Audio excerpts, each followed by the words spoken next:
गरीब का पत्थर का घर। विंध्याचल पर्वतों के पास कुछ गांव थे। उस गांव में किशन नाम का व्यक्ति को घर नहीं था।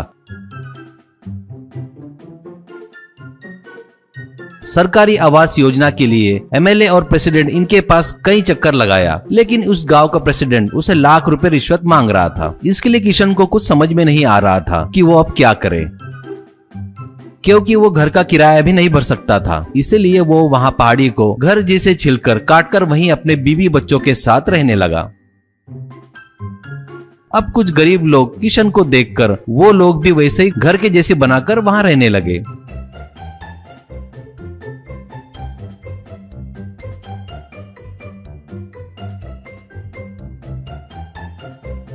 ये सब देखकर प्रेसिडेंट कुछ अधिकारियों को वहां भेजकर उन्हें वहां से भगाना, परेशान करना चाहता था।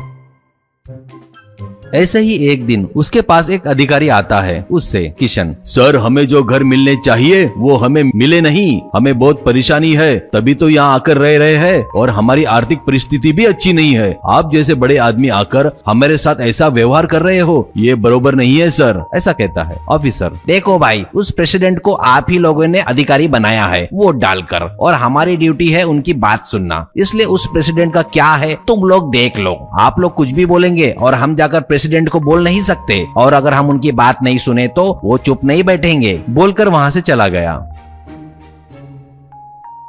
वैसे ही प्रेसिडेंट कभी कभी आदमियों के साथ में आकर उनको वो घर खाली करने को बोलता था और परेशान करता था। इससे वो गरीब लोग प्रेसिडेंट को उल्टा जवाब देने लगे। ऐसे ही एक दिन फिर से वो प्रेसिडेंट किशन जहाँ रहता था वहां आया और अपने आदमियों से, प्रेसिडेंट, अरे ये पत्थरों के घर, आजू बाजू ये हरियाली, बच्चों को खेलने के लिए इतनी जगह, ये सब देखो। गरीब का पत्थर का घर। विंध्याचल पर्वतों के पास कुछ गांव थे। उस गांव में किशन नाम का व्यक्ति को घर नहीं था।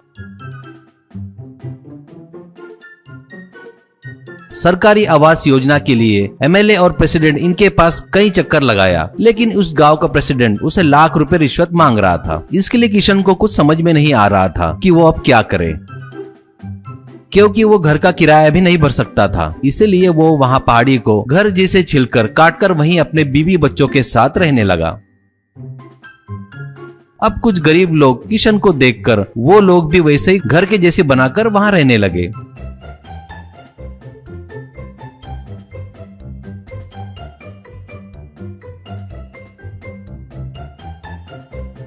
ये सब देखकर प्रेसिडेंट कुछ अधिकारियों को वहां भेजकर उन्हें वहां से भगाना, परेशान करना चाहता था। ऐसे ही एक दिन उसके पास एक अधिकारी आता है। उससे किशन, सर, हमें जो घर मिलने चाहिए वो हमें मिले नहीं। हमें बहुत परेशानी है, तभी तो यहाँ आकर रह रहे हैं और हमारी आर्थिक परिस्थिति भी अच्छी नहीं है। आप जैसे बड़े आदमी आकर हमारे साथ ऐसा व्यवहार कर रहे हो, ये बरोबर नहीं है सर। ऐसा कहता है ऑफिसर। देखो भाई, उस प्रेसिडेंट को आप ही लोगों ने अधिकारी बनाया है वोट डालकर, और हमारी ड्यूटी है उनकी बात सुनना। इसलिए उस प्रेसिडेंट का क्या है तुम लोग देख लो। आप लोग कुछ भी बोलेंगे और हम जाकर प्रेसिडेंट को बोल नहीं सकते, और अगर हम उनकी बात नहीं सुने तो वो चुप नहीं बैठेंगे, बोलकर वहां से चला गया।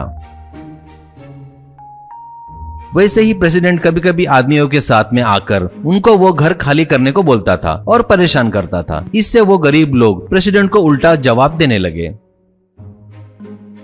ऐसे ही एक दिन फिर से वो प्रेसिडेंट किशन जहाँ रहता था वहां आया और अपने आदमियों से, प्रेसिडेंट, अरे ये पत्थरों के घर, आजू बाजू ये हरियाली, बच्चों को खेलने के लिए इतनी जगह, ये सब देखो। पक्षी अपना घोंसला भी बना रहे हैं, कितना सुंदर लग रहा है ना। ये सब देखने के बाद मुझे लग रहा है मैं कविता कहूँ, ऐसा लग रहा है मुझे। उसका आदमी, भैया आप कितना अच्छा बोल रहे हो, तो मुझे लग रहा है कि इन घरों का कुछ खैर नहीं, आप कुछ न कुछ जरूर प्लान बनाए होंगे, है ना।